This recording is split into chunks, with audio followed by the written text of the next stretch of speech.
Today, I have a author that her book is going to not only change lives, but make a huge impact in the world. And I'd like to welcome today our suicidologist and author, Debbie Swibel. Welcome, Debbie. Thank you, Susan. So good to be here.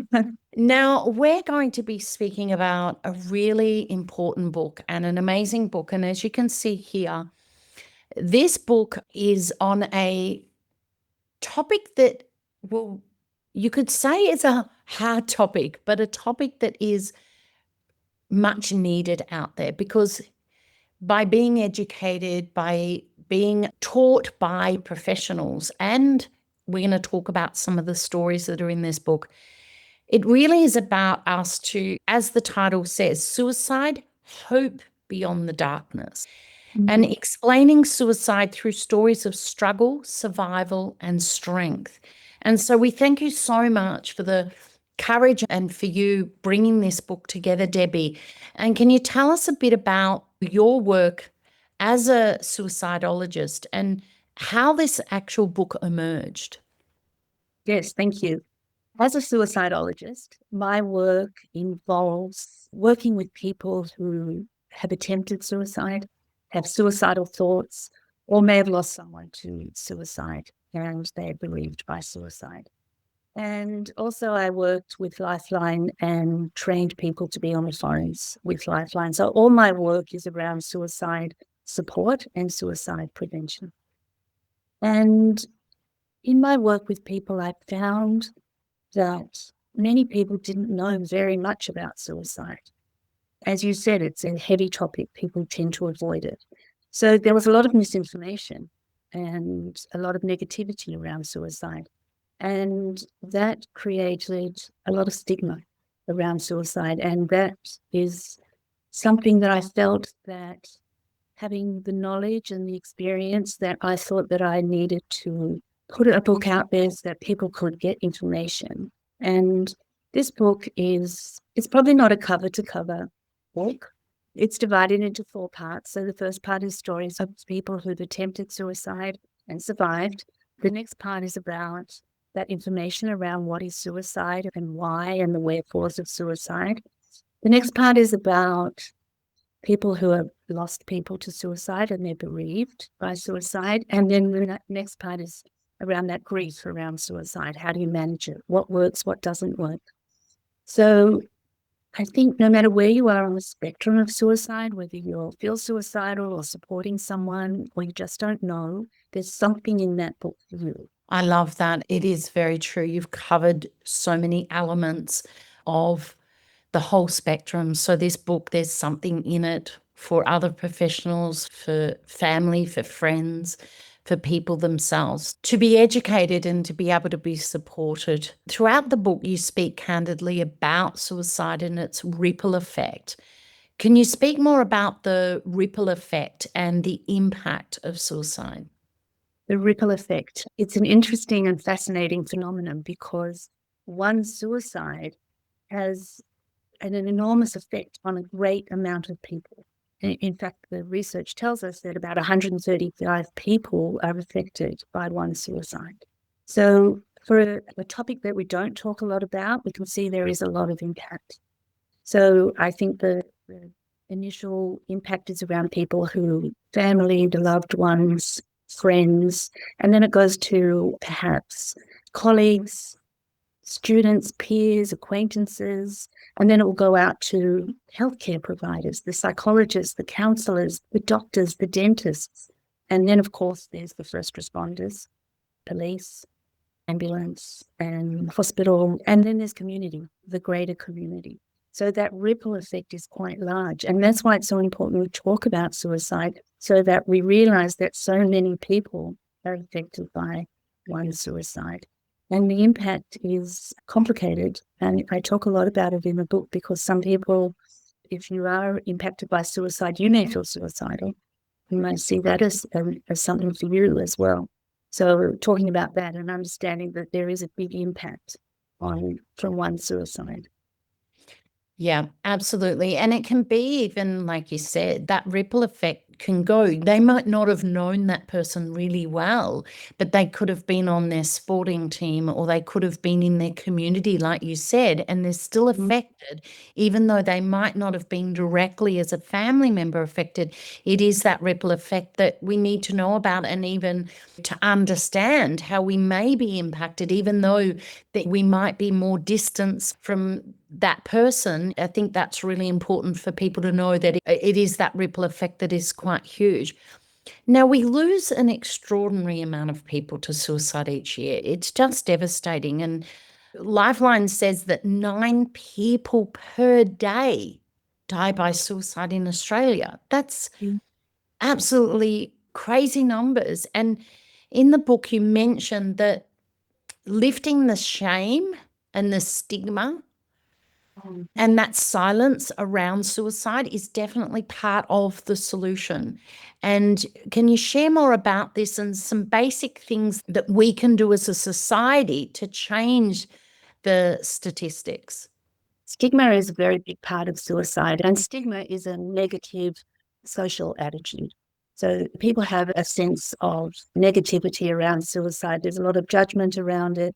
And the reason for that is often lack of education, lack of awareness. And that comes from not talking about it. Because if there is this misinformation around suicide, people stay with that. Yet if we open up the conversation, if we read books like mine, if we do courses around suicide, if we talk openly about suicide, we can break down that stigma and understand that it is part of life, and that how do we manage it when we do have those suicidal thoughts, or when we are bereaved by suicide, how do we prevent stigma around that person so that we can honor that person.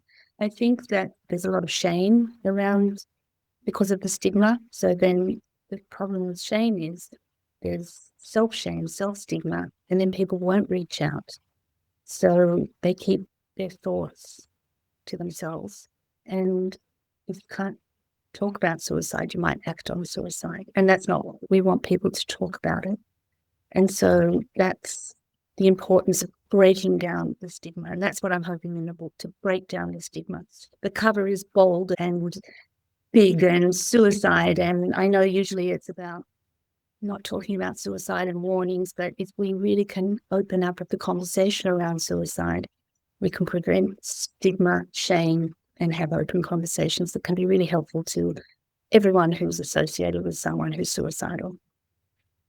Absolutely. And it really is. There's some really hard stories in there. And this book has probably been done in a way that some people might be a bit taken back by the information in there. But like you said, it's that awareness. And I'll never forget one of the stories very early on in publishing, where I had published a story from a father who had lost his son and he couldn't understand it.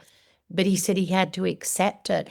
But he said what would happen is people didn't know how to support him. So they would walk to the other side of the street and avoid him because they didn't know what to say. And sometimes saying the wrong thing is better than saying nothing at all. And I just remember the awareness that he was starting to bring was really important. And even for me to understand that, so that I could support other people that may have gone through this and not have to not talk about it because it's a taboo subject. And I think that's really important, what you're saying and what you write in this book.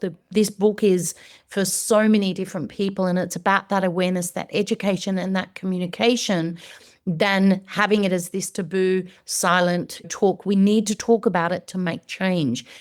You did so many interviews and shared many personal stories from people that were impacted by suicide, some as suicide survivors and others as bereaved by suicide. What made you focus a lot of your book around lived experiences and stories? Lived experience, and the stories really are the heart of the book. And I didn't want to produce a textbook. I wanted to bring suicide to the people, from the people. And it is a people's experience, and people relate to other people. When they hear someone's story, also, they may connect with that person and realize they're not alone in their journey with suicide. Because when we do have that stigma, it's very isolating and it feels very lonely. And that's the people's stories tell us that we're not alone, that someone else feels like us too. And then we might say, well, how did they get through? How did they manage? What worked for them? What didn't work? I look at both of those, what works and what doesn't. People were very generous with me with their stories for many reasons. People do like to share their stories, and really the stories showed the depth of struggle and pain and sadness, and there were a lot of very heart-wrenching stories. Also, there was great stories of survival and strength, and I think people can learn from other people what they can do, what might work for them, and if not in entirely that way, maybe just something might connect with them. So telling stories was really important. Giving information, of course, was important, but relating it to people and their stories and honoring them in their struggle and what suicide means to them and how it has been for them. And then, of course, honoring those voices that have gone and been lost to suicide.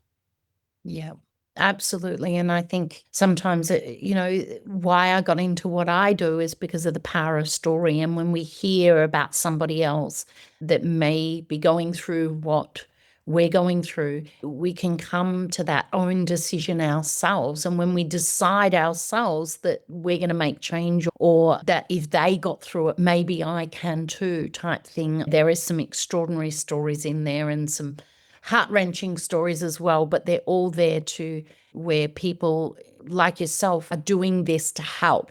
We're doing this to make a difference in these statistics that just shouldn't be. Being an author of such an important book, did you feel the weight of responsibility to bring light to this subject in a meaningful way? How did you find that writing and publishing process? A sense of weight and responsibility, yes, certainly, because offering other people's stories and honoring them was very important. And so, yes, there was a sense of responsibility, a sense of weight, but also a sense of privilege and purpose, that I was positioned to be able to talk to so many people and be able to tell their stories. And because of everything that I had studied and experienced, and that I could bring that. So it was a mix.